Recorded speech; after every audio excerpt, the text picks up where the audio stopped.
សូមជម្រាបសួរប្រិយមិត្តទាំងអស់គ្នាបាទសូមស្វាគមន៍មកកាន់កម្មវិធីបច្ចុប្បន្នភាពអន្តរជាតិបាទអញ្ចឹងនៅក្នុងកម្មវិធីបច្ចុប្បន្នភាពអន្តរជាតិនេះខ្ញុំសម្រាប់ជ្រើសរើសយកព័ត៌មានចំនួន3ទេមកជម្រាបជូនប្រិយមិត្តទាំងអស់គ្នាគឺទី1នេះគឺជាសេចក្តីរាយការណ៍របស់ខាងសារព័ត៌មាន Washington Post ដែលខ្ញុំយកមកមានរូបនេះប៉ុន្តែសារព័ត៌មាននៅក្រៅប្រទេសនេះផ្សាយច្រើនណាស់បាទរឿងធំមែនតើគឺឥឡូវនេះសហរដ្ឋអាមេរិកសម្រេចថាវាប្រហារទៅលើកោះមួយគេថាកោះ Kerch របស់អ៊ីរ៉ង់បាទដែលជាដង្ហើមសេដ្ឋកិច្ចរបស់អ៊ីរ៉ង់ជាប្រភពប្រេងតែម្ដងបាទ 90% នៃប្រេងរបស់អ៊ីរ៉ង់ឆ្លងកាត់កន្លែងហ្នឹងបាទគឺជាការមួយដែល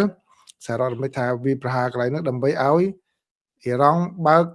ច្រក Hormuz បើមិនចឹងទេគឺសហរដ្ឋអាមេរិកកំទេចកន្លែងហ្នឹងចោលឥឡូវនេះគ្រាន់តែកំទេចហេដ្ឋារចនាសម្ព័ន្ធយោធាទេស៊ីវិលខាងប្រេងមិនទាន់ទេប៉ុន្តែអ៊ីរ៉ង់វិញមិនចោះញោមទេនៅថ្ងៃនេះគាត់ថាបើសិនជាសហរដ្ឋអាមេរិកហ៊ានវាយប្រហារកន្លែងនេះគឺគាត់នឹងកំទេចនៅមូលដ្ឋានហើយនឹងទូតរបស់សហរដ្ឋអាមេរិកនៅតំបន់មជ្ឈិមបូព៌ាឲ្យคล้ายទៅជាគំនរផេះផង់ហើយព័ត៌មានទី2នេះគឺជាការដកសង្កពីកាសែតខៅសូនហ្នឹងបាទគឺមានប្រតិកម្មពីលោករដ្ឋមន្ត្រីក្រសួងការបរទេសរបស់ថៃគឺលោកភូមិគិតកែវហ្នឹងគាត់ថាកម្ពុជាហ្នឹងគឺនិយាយ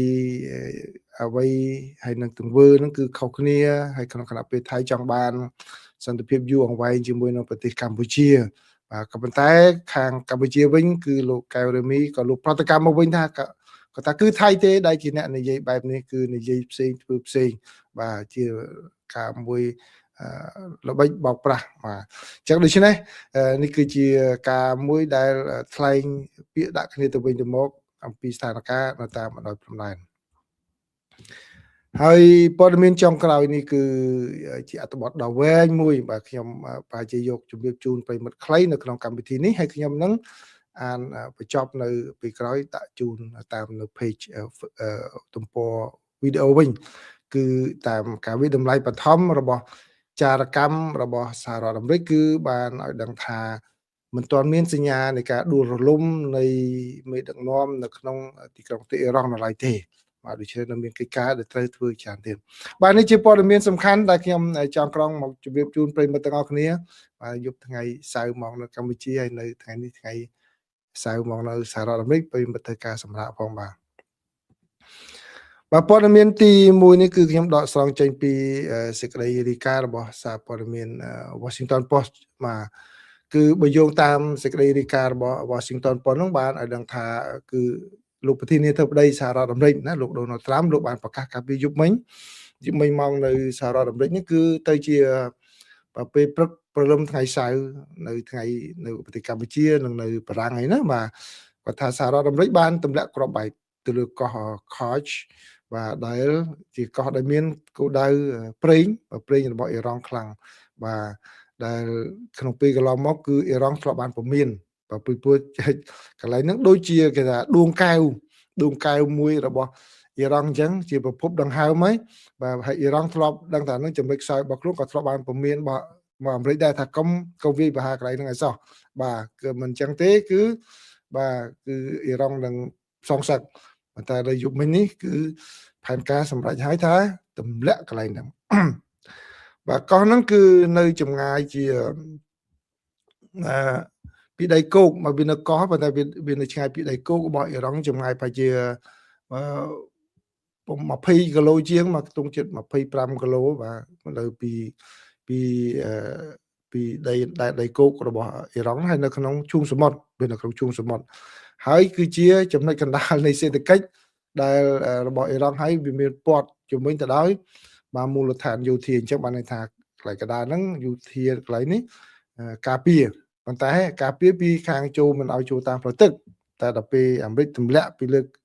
លើអាកាសចាំមូលដ្ឋានយោធាបាទដូច្នេះវាអាចនឹងប៉ះពាល់សេដ្ឋកិច្ចរបស់អ៊ីរ៉ង់នឹងខ្លាំងតែម្ដងរហូតដល់សារព័ត៌មានក៏ថាបើសិនជាដាច់កន្លែងនឹងបានសូម្បីតែប្រាប់បៀវត្សសម្រាប់បើកឲ្យយោធារបស់អ៊ីរ៉ង់ហ្នឹងក៏ស្ទឹងតែរកមិនបានផងដែរបាទលោកត្រាំបានបង្ហោះសារនៅតាមបណ្ដាញសង្គមទូ social ថាសហរដ្ឋអាមេរិកគឺឥឡូវហ្នឹងគឺបំផ្លាញគោលដៅ យោធាហ្នឹងដែលជាគ្រឿងលម្អមកដូចជាគ្រឿងលម្អមកុដមួយ Grand Jewel របស់អ៊ីរ៉ង់នឹងចោលសិនបាទឥឡូវដាក់កន្លែងយោធាកន្លែងហ្នឹងសិនមកដល់ពេលនេះគឺខាងយោធាអ៊ីរ៉ង់និងប្រទេសទាំងអស់ដែលពាក់ព័ន្ធនឹងរបបនេះគួរតែដាក់អាវុធរបស់ពួកគេហើយជួយសង្គ្រោះអ្វីដែលនៅសេសសល់ដែលនៅមិនសល់ច្រើនប៉ុន្មានទេបាទនេះបើតាមការបញ្ជាក់របស់លោកប្រធានាធិបតី Donald Trump ពេលដែលលោកបង្ហោះសារនោះពេលកំពុងតែធ្វើដំណើរទៅរដ្ឋ Florida ទៅដើម្បីកន្លែងដែលគាត់សម្រាកនៅកន្លែងភូមិគ្រឹះរបស់គាត់បាទពីព្រោះអីប្រធានាធិបតីរបស់អាមេរិកគាត់មានផ្ទះគាត់ឯកជននោះបាទទៅពីចុងសប្តាហ៍អញ្ចឹងគាត់ទៅបាទដូចលោក Trump លោកអាសាអញ្ជើញទៅ Mar-a-Lago កាលមុនគាត់អាសាអញ្ជើញទៅ New York បាទពីព្រោះគាត់មាន Trump Tower មានផ្ទះគាត់នៅ New York គាត់អាសាអញ្ជើញទៅនោះបាទឥឡូវនេះទៅ Mar-a-Lago ពីព្រោះ Mar-a-Lago របស់គាត់ហ្នឹងភូមិគ្រឹះរបស់គាត់ហ្នឹងធំជាងផ្សេងតែវាមានទៅទៀត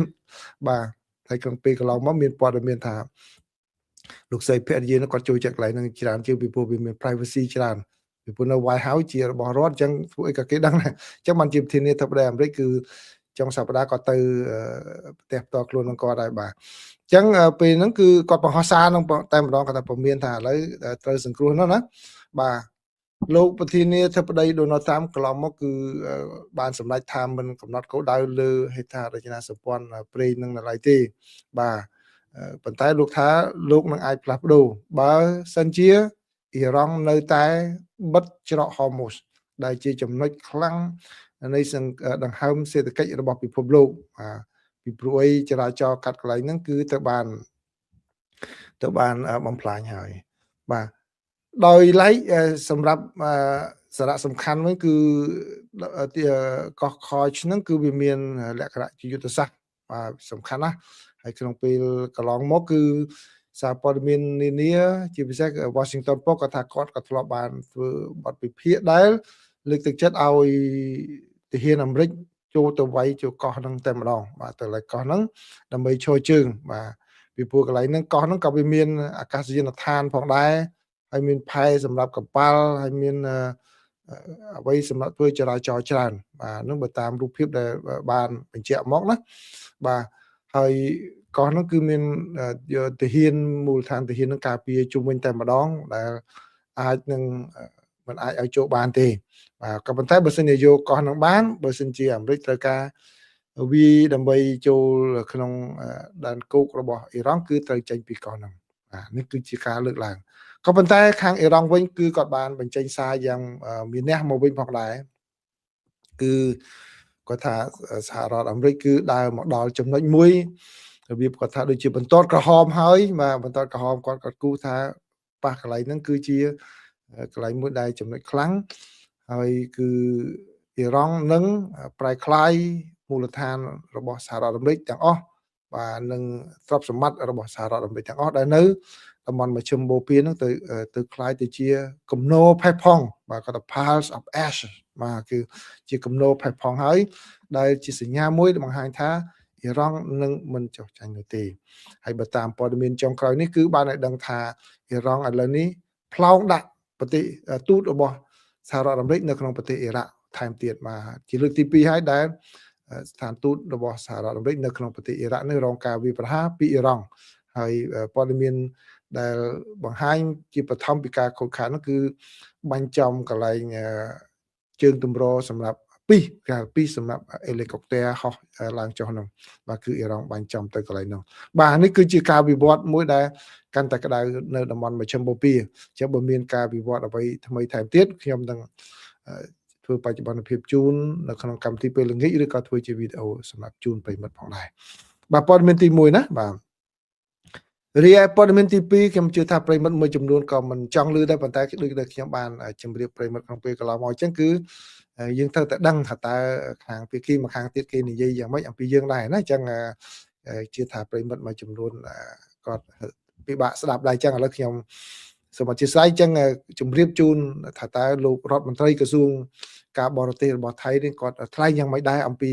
ស្ថានភាពព្រំដែនរវាងកម្ពុជាហើយនិងថៃហ្នឹងបាទចឹងខ្ញុំសូមដកស្រង់ពីកាសែតខៅសូតបាទខ្លីៗទេមិនជាវែងទេបាទគឺ រដ្ឋមន្ត្រីក្រសួងការបរទេសថៃលោកសៀស័កភូមិកាត់កែវនោះគាត់ថាថៃចង់បានបទឈប់បាញ់ដែលមានជាយូរអង្វែងប្រកបដោយចីរភាពនោះនៅតាមបណ្ដោយព្រំដែនកម្ពុជាថៃហើយលោកសង្ឃឹមថានឹង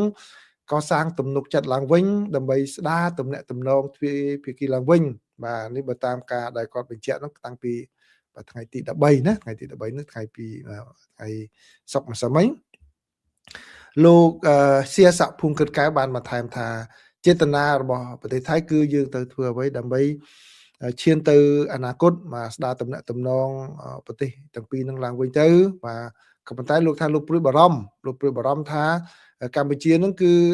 កំពុងតែដើរខុសពីអ្វីដែលថៃចង់បានបាទគាត់ថាគឺសេចក្តីថ្លែងការណ៍របស់កម្ពុជានឹងផ្សេងអញ្ចឹងទៅប៉ុន្តែសកម្មភាពនឹងហាក់ដូចជាមិនស៊ីសង្វាក់គ្នាទេតែសកម្មភាពអ្វីដែលមិនស៊ីសង្វាក់គ្នាគាត់បានលើកនិយាយថាអូសកម្មភាពដែលមិនស៊ីសង្វាក់ហ្នឹងគឺប្រទេសកម្ពុជាបានលើកឡើងពីរឿងបញ្ហាទំនាស់កម្ពុជាហើយនិងថៃនឹងនៅវេទិកាអន្តរជាតិជាច្រើនមករួមទាំងក្រុមប្រឹក្សាសន្តិសុខអង្គការសហប្រជាជាតិអង្គការ UNESCO នឹងក៏កម្ពុជាលើកឡើងតុលាការយុត្តិធម៌អន្តរជាតិហ្នឹងបាទគឺបាក់នេះថាកម្ពុជាលើកបញ្ហាហ្នឹងទៅគ្រប់វេទិកាហើយបាទសំខាន់គាត់នឹងថាវេទិកា3ធំហ្នឹងឯងគឺក្រុមប្រឹក្សាសន្តិសុខអង្គការសហប្រជាជាតិក៏កម្ពុជាយករឿងហ្នឹងទៅនិយាយទៅ UNESCO ក៏យកទៅនិយាយបន្ថែមប៉ុណ្ណឹងនោះគឺមានយករឿងហ្នឹងទៅដាក់ប្តឹងទៅតុលាការយុត្តិធម៌អន្តរជាតិទៀតបាទនេះគឺភាសារបស់លោកសៀស័កភូមិកាត់កែវលោកបានឲ្យលោកបន្ថែមថាកាលណាធ្វើអញ្ចឹងគឺធ្វើឲ្យស្ថានភាពហ្នឹងកាន់តែពិបាកក្នុងការដោះស្រាយបាទហើយនៅពេលដែលអ្នកសារព័ត៌មានសួរថាចុះរឿងកម្ពុជាគាត់សុំឲ្យប្រជុំគណៈកម្មការព្រំដែនចម្រុះហ្នឹងតើថៃត្រូវដោះស្រាយយ៉ាងម៉េចបាទពេលហ្នឹងគាត់ថាប្រទេសថៃត្រៀមខ្លួនជាស្រេចដើម្បីចរចាក៏ប៉ុន្តែឥឡូវកំពុងពិចារណារឿងនេះដែរប៉ុន្តែត្រូវរងចាំដល់រដ្ឋាភិបាលថ្មីទៅបង្កើតឡើងសិនព្រោះបញ្ហាព្រំដែនហ្នឹងគឺត្រូវមាននីតិវិធីទៅដោះស្រាយឲ្យប្រុងប្រយ័ត្នហើយលោកបានមានប្រសាសន៍បន្ថែមទៀតថាប្រទេសថៃគឺថាចង់ធានាឲ្យមានស្ថានភាពរីកចម្រើនហ្នឹងគឺថាដើរទៅទិសដៅវិជ្ជមានដោយមិនធ្វើឲ្យប៉ះពាល់ដល់កិច្ចខិតខំប្រឹងប្រែងក្នុងការដោះស្រាយបញ្ហាតាមរយៈយន្តការទ្វេភាគីទេបាទចឹងបាននៅតែអ្នកសារព័ត៌មានគាត់សួរពីព្រោះគាត់ថាកម្ពុជានឹងយកទៅវេទិកាអន្តរជាតិមានតុលាការមានអង្គការសហប្រជាជាតិអីចឹងបើដោះស្រាយទ្វេភាគីដល់ពេលអ្នកកាសែតក៏សួរថាចោះដោះស្រាយទ្វេភាគីហ្នឹងកម្ពុជាបានសុំឲ្យមានប្រជុំអីតាគាត់ថានឹងរចាំសិនទៅចាំបង្កើតរដ្ឋាភិបាលឲ្យសិនបាទពីព្រោះថៃក៏ចង់ដោះស្រាយតែបញ្ហាទ្វេភាគីនោះឯង